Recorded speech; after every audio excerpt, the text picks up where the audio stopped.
नमस्कार दोस्तों, उज्जवल furniture YouTube channel में आपका स्वागत है। अपना दरवाज़ा अभी लग चुका है, ये देख सकते हैं कुछ इस। हम लोग एक जारुल काट का और ये दरवाज़ा पहले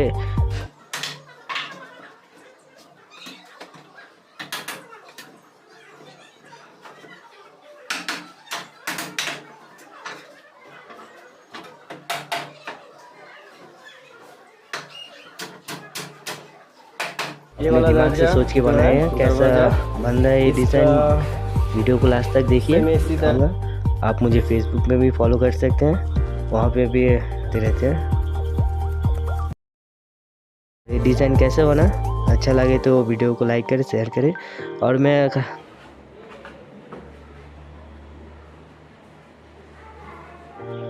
इस डिज़ाइन को बनाने में मुझे 4 घंटा टाइम लगा था। इसको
अपना दरवाज़ा अभी लग चुका है, ये देख सकते हैं कुछ इस तरह से लग रहा है ये दरवाज़ा।